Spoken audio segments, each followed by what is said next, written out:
I'm Geoff Pohanka. I'm a third-generation auto dealer. Our company was founded by my grandfather in 1919, about 5 blocks from here. Today, we employ 2,000 people in 3 states. And I was the chairman of the National Automobile Dealers Association, 23, representing America's new car and truck dealers. Now, I grew up through college in the age of global cooling, and then it morphed in the 80s to global warming. And my journey with the climate situation began in the late 80s. I was in San Francisco. This is before cell phones. I set the clock radio, wake me up, and a voice came on, a climate scientist talking about climate change. And he was saying things that were very contradictory to what the headlines were. And it was a number of years before I figured out who that was. It was Pat Michaels. And I ended up buying his books and eventually ended up financing his research both at Cato and with the CEI. And that's where my kind of journey started. And so we're going to take on 2 subjects, the EV transition and net zero emission regulations on electricity prices, which is kind of ambitious, but we'll see how it goes. The transition to EVs in the United States has not gone well. Consumers are smart. You can lead a horse to water, but so far, the manufacturers have written off about $100 billion in investment in electrification. Now, it's true, our government was not going to make anyone purchase an EV. But for the auto manufacturers to meet the CO2 regulations, 65% of new vehicle sales would have to be electric. So they were going to control EVs through the manufacturers because they faced a $25,000 fine per vehicle for non-attainment of that number. Now, auto manufacturers generally agreed with a 50% level of EV adoption, but when Biden changed it to 65%, then they started squealing at that point. Now, auto manufacturers tend to go with the flow. They really don't stand up for themselves. Toyota was the exception, and they took such heat, their chairman had to resign. Now, as hundreds of thousands of EVs come off lease, the manufacturers, because of the rapid depreciation of EVs, are going to lose countless billions of dollars of more. Now, the auto manufacturer, Elon's a brilliant guy. He's a Thomas Edison of our age. And he's really a smart guy. And the manufacturers looked at Tesla's early success. They said, if we just copy what Tesla's doing, we're going to experience similar success, which, it's maybe a logical thinking. But Charles Lindbergh was first to fly solo across the Atlantic. Who was second? Well, nobody knows exactly. Now, Mary Barra, head of General Motors, was speaking nearby here at the Economic Club of Washington. And they asked her a question, what will people be driving in the near future? Oh, they'll all be driving EVs. And that same week, her staff was telling our lobbyists at NADA that we can't make money on EVs. Can you imagine that? Now Ford, they went off in the direction of EVs, and some of the slides don't meet updated information. Ford lost $4.8 billion last year on EVs. They lost $57,000 per EV sale. They've lost $16 billion since they got into the EV business. Now, Rivian and Lucid, Rivian lost $84,800 last year per vehicle sales. Lucid lost $171,000 per vehicle sale last year, but Lucid has a rich uncle in Saudi Arabia. Now, Mark Mills wrote a really good article. He's now with Heritage. And Electric Cars for Everyone, The Impossible Dream. This is probably the best single article on electrification. It covers the waterfront, and you can get it on Google. It's really worth reading. And they make an electric car battery. Look, I'm not against EVs. I drove my EV here today. I have solar at my house, and believe it or not, I have a 20 kilowatt wind turbine at a dealership, which we had to get our zoning. So, I'm living the dream. You've got to mine 500,000 pounds of minerals and process those minerals to make a single electric car battery. The carbon footprint on an EV is larger than a gas car out the factory door, and for many years, depending where your power comes from, and maybe never. No one really knows if the transition to electric cars would reduce CO2 emissions or not, because you're generating more CO2 to mine the minerals and to make the car battery. So what's the cumulative impact of the EV legislation? Well, it's making the U.S. dependent upon China for minerals, batteries, and components. And Biden, you do a lot of mining, but Biden didn't want to do any mining. So it's going to be done somewhere else. I guess if you can't see it, it's not happening. Over $100 billion in manufacturer write-offs, raising the average new vehicle price to over $50,000. Only 25% of people can even afford a new car. And the government has spent countless billions on consumer subsidies to the manufacturers to build EV plants and battery manufacturing facilities, and this has been a pretty poor investment. Now, they say that the grid can handle EV charging. Well, in my house, I have a smart meter, so I know my consumption by hour. When I plug in my EV with my level 2 charger, my home's consumption goes up 500% for the hours it's being charged. If my wife came home with an EV and charged, it would be 1,000% increase in power consumption. And I have 12 houses on my street. If everybody came in, and when you come home, you're going to plug in because you might need to go someplace. When you forget to plug in, it's a problem, believe me. You can't go to the gallon gas station to get your gas in 5 minutes. And if all 12 homes had 2 cars coming in and plugged simultaneously, that would be a 12,000% increase in power consumption on my street. It's going to blow the transformer on the pole, okay? That's what's going to happen. Now, I did a study, and we have fast chargers at our dealerships, so I know a lot about them. I was curious, can public fast charging stations be operated profitably, is the question. With gas stations, they don't make money in gas, they make money in the concessions, right? But this is just purely, the real question is something called demand power charges. Who knows what a demand power charge in this room? Does anybody know what that is? Okay, you know what it is. And the manufacturers would mimic they say demand power charges are going to be a big part of your total power bill. What's a demand power charge? And a demand power charge, by definition, is a premium price you pay for the top 15 minutes of energy consumption in a billing cycle. Spike, top 15 minutes in say 30, in the month. Now, why do they charge you more per kilowatt? Those spikes are very expensive to supply power at those spikes. And then a utility has to know where all the spikes are to make sure there's enough power to supply that demand at the time. Now, Pepco, which is here in Northern Virginia where my office is, it's about $3.50 per kilowatt. But there are areas in the country it's as much as $35 per kilowatt for that demand power charge. So what's the impact of that? This shows you where demand power charges are in the United States. And the darker the color, the higher the charge. So they're pretty common, mostly found in commercial businesses, but some residential have demand power charges. But you're not going to have a big spike at your house necessarily. But you can see there is higher than $30 per kilowatt in California. Per kilowatt. I'll tell you how this works. So this is a hypothetical. Let's say we're in Colorado. It's a charging station with 10 fast chargers. And there are 10 cars being charged simultaneously, and each one's consuming 120 kilowatts. So the consumption of those 10 cars is 1,200 kilowatts. Well, that's actually equal to the average consumption of 1,000 homes, okay? Those 10 cars. And the median price of demand power charge in Colorado is $16.65 per kilowatt.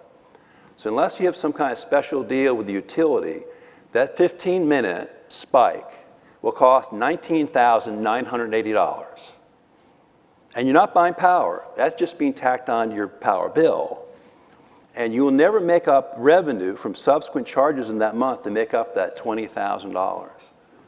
Now, this is $16 a kilowatt. It's $35 a kilowatt in California. So do the math, okay? So basically, fast chargers can't be operated profitably unless something is done to negotiate a special fee for demand power charges. And if you even had just one charge in that month, that would be the spike, okay? So this is a real handicap. And so we're going on this ambitious transition to electric cars, and no one knows this, okay? McKinsey did the study, and they came to the same conclusions, and mine was published by Real Clear Energy, and I have all the attributes to the information.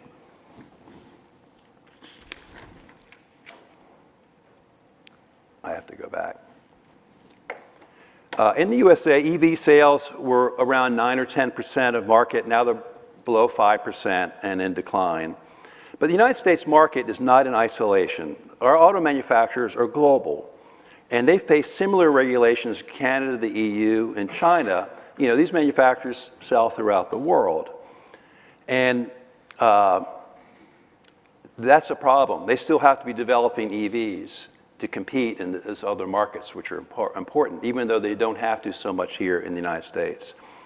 Now, the current federal administration gets the auto business, and we had the Congressional Review Act. We knocked the states out of setting their own emission regulations, which should be the prerogative only of the federal government. CAFE is being redone, corporate average fuel economy. We heard about start-stop systems. We have a very expensive AC refrigerant to stop greenhouse gases, which really has blown up the cost of fixing a car AC. And hopefully a lot of these things can be eliminated so the cost of cars will come down. But it's important these regulations be made permanent, because another administration come in and reactivate all these things. And we've got to help prevent that from happening. Let's talk about China. China's building 1 or is it 2 new coal plants every week, energy to power their economy. And auto manufacturing is a very important part of the Chinese economy. It's by far the largest. Their car sales are over 30 million. Ours is 16 million. So their market's twice the size of ours, new cars. Auto manufacturing is 10% of China's GDP, only 2 to 3% of ours. And China wants to dominate the global automotive market. And they got a head start by basically taking over mines and mineral processing for electrification. Chinese cars are well designed and generally well made. They're high tech. And China is simply using the West's fear of anthropogenic global warming to sell us their green products using coal to produce them. How does that make sense? Well, to a lot of people, that does. China is directly benefiting from the West's emission regulations while not having to follow the same regulations. Chinese gas and electric cars are a major threat to the world's global automotive industry. The Chinese Communist Party only fears one thing. They fear the Chinese people. And they must keep the people happy by growing their economy. And cars is how they're going to do it, exporting their cars. China is not a consumer economy, unlike the United States. It depends upon exports. Auto manufacturing is heavily subsidized. And tariffs are not always a barrier to exports, since this is not about profit and loss, but GDP growth, creating jobs in China. So when they put a 35% tariff in Chinese cars, no problem, we're still coming. 50%, we're still coming. Because it's not about profit or loss, it's about GDP growth in China. The second subject is state zero emission regulations on electricity prices. And we're going to look at Maryland, which is pretty much characteristic of the blue states, a member of the PJM grid. This is the largest grid in the United States. And Maryland's electricity prices have increased 40% since 2020.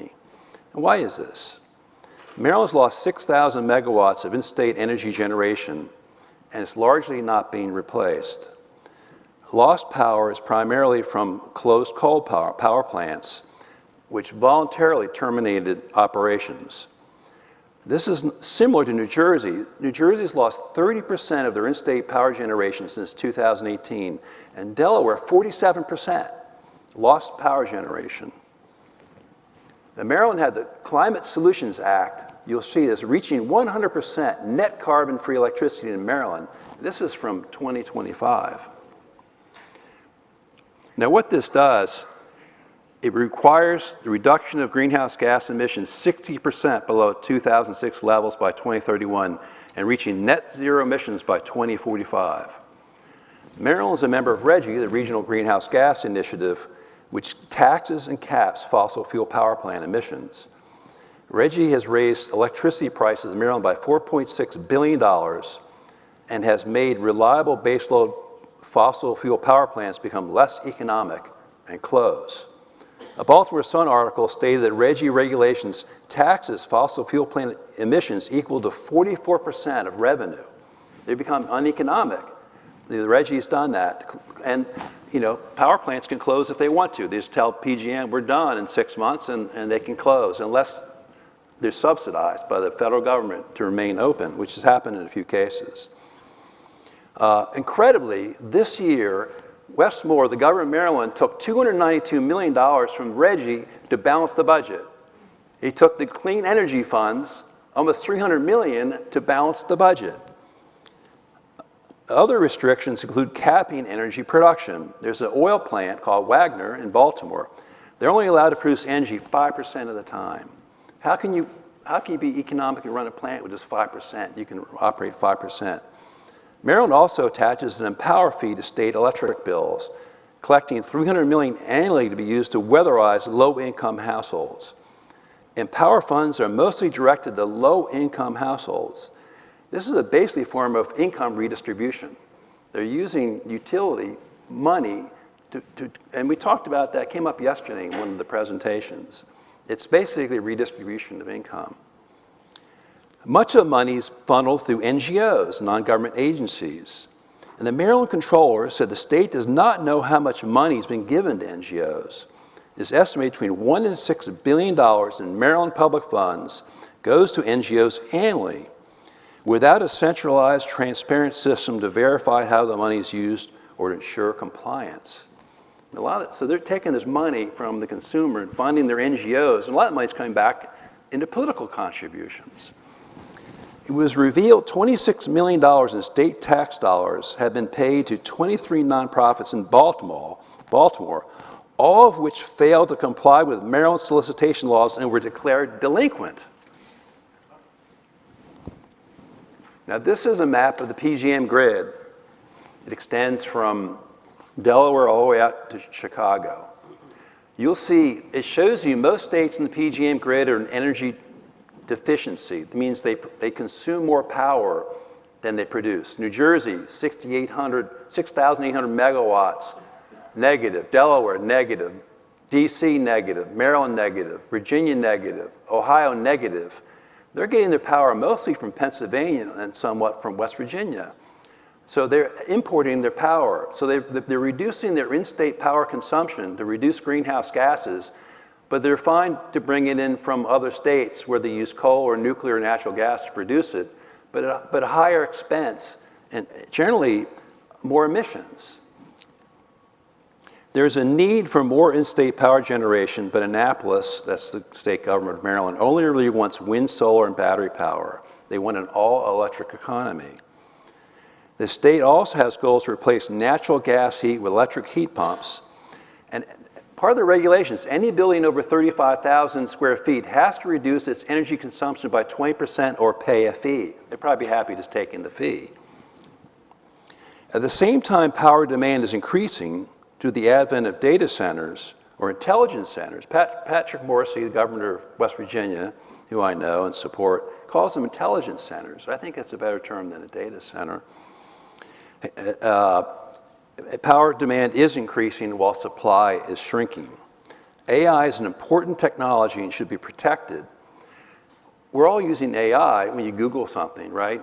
One thing about AI, which I think is really important, is less time to research and more time to think about the data.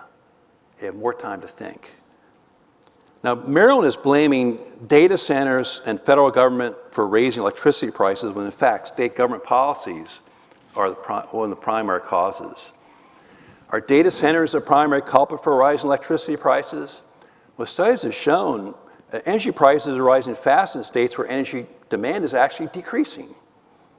Transmission costs are rising faster than the cost of energy generation, driven by the growing dependence on decentralized energy generation. Wind, solar, and imported power requires a lot more wires, which is adding to the transmission costs of electricity bills, not the power generation. Where the explosion is in transmission costs and not so much in power generation. And due to the shortage of power, PJM, the grid operator, is warning of a voltage collapse and blackouts by the summer of 2027. Maybe this will wake somebody up. So what are some solutions? There are actually 85 hours annually of acute electricity shortages. This is very expensive to supply power in those 85 hours. You get that power plants only run a few times a year. They have to be paid to remain open. A solution would require data centers, which all have 100% backup power, to supply their own power at times of peak demand. But they use diesel generators largely, and the government does not like diesel generators. They won't like that idea, that they supply their own power during those critical periods of high energy demand, when it's very cold or very hot.